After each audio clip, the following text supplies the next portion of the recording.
So, we're now back with more Mega Man analysis. If you missed it, I did Mega Man 1, Mega Man 2, and Mega Man 3 back in February. To sum up, I thought all three of those games were pretty solid. I've always thought that, but it was nice to see that when playing them again for review purposes, I still liked them, even with the various issues each game had. But unlike most classic franchises from the Nintendo age, Mega Man got a lot more than just 3 games on it. So today, we're talking about Mega Man 4 on the NES. Doing dedicated videos in the second trilogy of NES Mega Man games is interesting because these games tend to have a reputation of, yeah, they continued to exist, they're more of the same, not much to say, I don't know why they made so many of these games. Something like that is usually the takeaway when talking about Mega Man 4 and 5 specifically, but more recently I've seen many fans regard Mega Man's 4 through 6 as the superior games while Mega Man's 1 through 3 have various issues, a product of them being the first ones made. I was curious where I was going to land with Mega Man 4 because, like the others, I haven't played this in years. But then, Mega Man 1 through 3 and 6 onward are games I can recall pretty well. 4 had some standout elements that we'll get into, but like I said, I haven't thought of replaying it once since we did the Let's Play in 2016. More details to come on that in the Mega Man 5 video. But to begin talking about Mega Man 4, one of the first things you see in this game was an increase in the production values. Mega Man 4 has an opening cutscene that explains who Mega Man is, his creation, and the events that led to Mega Man 1 and the current plot. The scene has a lot of different shots and effects for NES standards, which sets the stage for Mega Man 4 from moment 1. In the actual game, the visuals have really improved. Mega Man 5 and 6 will further show this, but the graphics in these games really benefited from the dev team making so many Mega Man games on one console, because if you compare the designs from Mega Man 1 with flat color backgrounds and such to what Mega Man 4 is doing, it's night and day. The levels are so much more unique and detailed, and the backgrounds are as well. Skullman stage has this bone theme throughout the level, while Pharaoh Man stage takes place inside of a tomb in the desert, or Toadman stage having the rain hit the ground. For a 1991 NES platformer, I think this game looks great. But if you want to talk about the ways Mega Man games had been improving, we should also talk about the North American box art. The covers of the previous games were the laughingstock of the entire gaming industry, but by Mega Man 4, things were improved. I mean, the Japanese art style still looks great, but then the American art was good enough to where Europe didn't really change it that much. The only difference between them is that Mega Man in Europe still looks like Mega Man. I guess his design wasn't good enough for the Western localization team, so they still kept his basic silhouette, but then gave him extra details and changed his face to be whatever this is supposed to be. That's always the funniest thing about this era of US Mega Man art to me. They have the basic design of Mega Man right, but they just never figured out how to draw his face, and it always just looked really weird, like he's up to something dastardly at all times. But on the whole, I'd say the cover for Mega Man 4 is a step up from Mega Man 3 in the US. No, the issue I have with the cover of Mega Man 4 is actually more obscure. What is that? This is something I never really noticed until I had to work with Mega Man 4 assets to make thumbnails and such, but like, there's no logo for Mega Man 4. Not one from the 90s anyway, this is just text that typed onto the box, when the previous games all had stylized logos. But then that got me thinking about the logos of Mega Man games in general, and then I was like, am I really going to spend 60 seconds of the viewer's time in a Mega Man 4 video talking about Mega Man logos? Of course I am! Mega Man 4 had no logo, but interestingly, it's one of the many examples where Mega Man is clearly and obviously 2 words. In fact, it always was 2 words in the US logos. This is an inconsistency I talked about in my Mega Man X4 video from a few years ago, but the rabbit hole is deeper than I thought. The Game Boy Mega Man games debuted the style of logo where the word Mega Man had this curve to it that was used in Mega Man 5 and kind of Mega Man 6, because these games can't be bothered with logo consistency. But then Mega Man 7 and 8 do this as well. Mega Man X1 through X3 have this style, as do the Mega Man Legends games. But then in Mega Man 8, the logo is 1 word in the title screen but 2 words on the box art. But then Mega Man X4 more directly adapted the Japanese logo style, and that set the precedent for Mega Man being 1 word rather than 2. I still always write Mega Man as 2 words like a majority of the early games did, but that's just me. Let's once again talk about how we do it in the comments section below. But yeah, the funniest thing about the Mega Man 4 box art to me is the logo. Thus concluding the latest Odd J's Reviews Tangent segment. So let's talk Mega Man 4.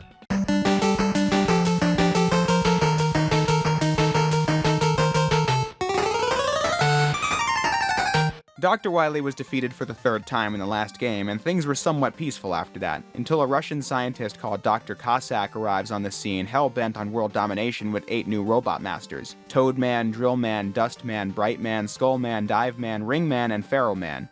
So now Mega Man must travel to Russia to defeat Dr. Cossack and his new robots. And that's about it. By this point in classic Mega Man, the world building takes a back seat to just needing more games. So that's all there is to this game's plot for now. Really, Mega Man 4 is very consistent with Mega Man 3. By that game, I felt like Mega Man's handling was about as good as it was going to get in the NES, so Mega Man 4 retains all the improvements from that game like the slide, which benefits the level design in all the same ways it did in Mega Man 3, using it to quickly pick up speed on the ground and for narrow passages you need to react to. Though Mega Man 4 does come with some nerfs to make sure the game is balanced. Rush is still available for Mega Man to use, with the Rush coil functioning exactly how it did in 3, but the Rush jet got nerfed. In that game, you could use it to fly in any direction and could change your direction at will. This trivialized most platforming segments over bottomless pits. Rush Jet still makes platforming far easier in Mega Man 4, but now it only flies forward and goes up and down. The forward movement can't be stopped either. For this, I'll repeat what I said in the Mega Man 3 video. I'm totally fine with the game's nerfing overpowered abilities in sequels. It can be fun to break the game with Rush Jet in Mega Man 3, but in a sequel, you'd want the developers to be able to look at their previous work and try and craft a more balanced experience while adding in cool new stuff, which is what Mega Man 4 achieved. The level design in this game is some of the best this series had done up to this point. Now, there are some moments I don't like, such as this part of Drill Man stage where I totally jumped into a pit of spikes. Yeah, what an idiot I was for my inability to predict that. And then Skull Man stage had this green enemy that would drop from the ceiling, but there's no way to tell it was going to happen, so that was annoying too. I also had a repeat issue with Mega Man 4 where I would undershoot my jump angles, especially with the rain pushing you back in Toad Man stage. But that's more of a skill issue than a design one. But as I was saying, the level design in this game is pretty solid. I really like how Ring Man stage is designed. The gimmick is these light floors that retract as you walk on them. You get introduced to how it works in a safe environment in the first room, and then it gradually tests you on it more and more throughout the stage, combining vertical stage design with horizontal and with floors that retract in the opposite direction, giving you new challenges to overcome and mini-bosses to fight as well. It's a very well designed stage. Whenever I play Dustman stage, I always get Mega Man X6 Recycle Lab flashbacks, but this compressor section is actually easy to navigate. You just need to destroy the blocks in the way and get through the crushers in time. Stages have a lot of variety in Mega Man 4, like Dive Man being an underwater stage, so you need to take advantage of and work with the higher jump. Feral Man stage including quicksand to avoid, and Bright Man stage having this cool gimmick where there are light enemies, and if you shoot them, the stage will be pitch black until one of these tiny green robots shoots some fireworks that bring the lights back. So you need to platform around while making sure you don't destroy the light machines. The levels have great, diverse visual theming and good level design, which is all you really can ask for. Mega Man 4 also includes some light exploration elements too. Previous games included extra unlockables, but most came from beating stages like the items in Mega Man 2 and the rush upgrades in Mega Man 3. But in Mega Man 4, you can explore alternate routes and stages to find extra stuff like the wire, which Mega Man can fire into the air to reach a higher area, often a hidden E-tank. You can also find the balloon, which gives you extra platforms to stand on, which can come in handy over pits or spikes or during an auto-scroller. There's not much to it in this game, but I think this was laying the groundwork for Mega Man stages becoming more complex in their layouts to facilitate an increase in exploration, which really came to fruition in the Mega Man X games. Mega Man 4's biggest claim to fame is the introduction of the Mega Buster, an upgrade to Mega Man's arm cannon. Before even talking about its functionality, it's funny how this term was meant to describe the upgrade that was only present in Mega Man 4 and onward, but it eventually lost that meaning and became synonymous with Mega Man's arm cannon in every game, including 1, 2, and 3. But I will have the world know that in the previous videos, I only called it the arm cannon or the default weapon. But now I can just call it the Mega Buster like everyone else because it's been formally introduced. Anyway, this allows Mega Man to charge his weapon up to 2 extra levels for a more powerful shot. This was a pretty massive change to Mega Man combat because it made the Mega Buster a more powerful option in combat than it was supposed to be in the previous games. Those games made you want to try out your other weapons because the regular shot wasn't that powerful and only shot forward, when something like the Thunder Beam or the Metal Blades were more useful. I have heard folks say over the years that the charge shot just makes special weapons not that useful, but in this game in particular, I feel like that comes from a lack of experimentation. The Mega Buster is more powerful now and can do things that other weapons can't do, like destroy these bone enemies. The other special weapons in Mega Man 4 carry their own weight if you mess around with them. The Ring Boomerang makes short work of the Trash and Dustman stage, the Flash Stopper all but guarantees victory over the mini-boss in Ringman stage, the Pharaoh Shot can be charged up for multiple powerful attacks, and the Skull Barrier is especially useful because Mega Man 4 has a habit of dropping things from the ceiling or having enemies rise up from bottomless pits, and this weapon can just destroy those threats in one hit. It's a lifesaver in Drill Man stage in Cossack Castle 1. I think these are good weapons, well worth using, even though the Mega Buster has a charge shot function now. I am saying this because I think these weapons are useful. If I didn't, I'd say so. I think there is such a thing as a bad roster of weapons, and some of the later Mega Man games like, say, X8 are an example of the weapons just not being useful compared to the myriad of other combat options you get. In this game, the Mega Buster is most useful when you don't have a lot of special weapons, as it can help turn the tide against the bosses. Though I don't know if I'm the only one, but I had an issue with this game's charge shot where it sometimes just wouldn't start charging up unless I fired one of the regular pellets first. That was kind of annoying, but still. The bosses are a pretty mixed bag in Mega Man 4. I like how a lot of them have pretty readable patterns, like Skull Man activating his shield and jumping, or Dive Man charging across the arena, or a Drill Man going underground and coming back up. I like when these bosses have patterns you can grasp pretty quickly, but I thought the battles still felt really unbalanced in this game because the damage output from bosses was really high in this one. So while the patterns aren't the worst to deal with, the battles can still eat up your limited life pool while you're trying to learn it because they hit like a truck. But then on the flip side, special weapons also reduce bosses to scrap in record time. This game having some of the worst examples of this in the entire Mega Man franchise. Toadman is a poster child of this, and you don't even need his weakness to do it.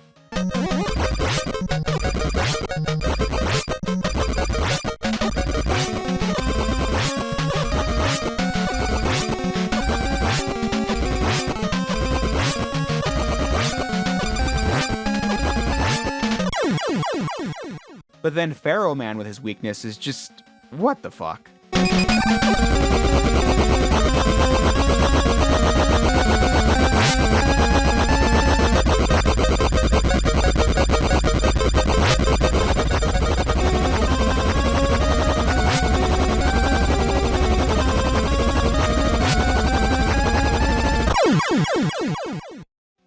In the many years I've covered Mega Man stuff, it's clear to me that some people don't mind or even like this kind of boss design, but I probably never will. I think it just sucks.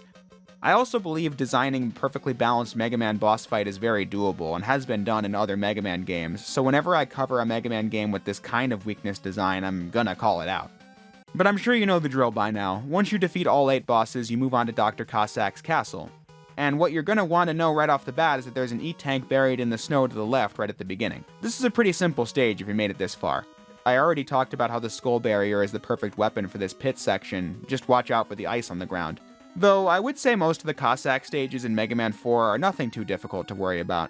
Cossack 2 has multiple sections designed for you to refill your ammo, so the fact that ammo doesn't refill between stages doesn't even present that much of a challenge. This stage has this obstacle with these rotating spike platforms, but they're pretty easy to get through. Nothing compared to some of those disappearing and reappearing blocks from earlier games, or even later in this game. Bosses here are strange because the checkpoint is not the boss door, it's earlier in the stage. That annoyed me, but then most of these bosses are pretty easy anyway. Like in Cossack 3, where I barely even moved while the Pharaoh shot did all the work. Cossack 3 and 4 are simple stages, even though the former is an auto-scroller, but it's a manageable one because the screen scrolls pretty slowly. Love the music here though. And at the end of Cossack 4 is when you get the twist. The fake final boss is this claw machine thing that can be bested pretty easily. But it turns out that Dr. Cossack was not evil at all. Dr. Wily captured his daughter, Kalinka, and forced Cossack to fight Mega Man. I don't know why Wily would bother with that instead of just fighting Mega Man himself, but that was the story. Proto Man rescued Kalinka and brought her here to tell Mega Man the truth. Dr. Wily somehow believed he was betrayed by Proto Man despite him helping Mega Man in the 3rd game. But maybe Wily already escaped by then and didn't get the memo. Either way, this part's pretty random. The purpose of it is to take us from these final stages to the actual last levels, the Wily Castle. I have to say, these are pretty forgettable. In theory, I like how the final stages of this game were broken up. I don't know how the Mega Man community feels about this at large, but having 2 sets of final stages isn't a bad idea. At least to me.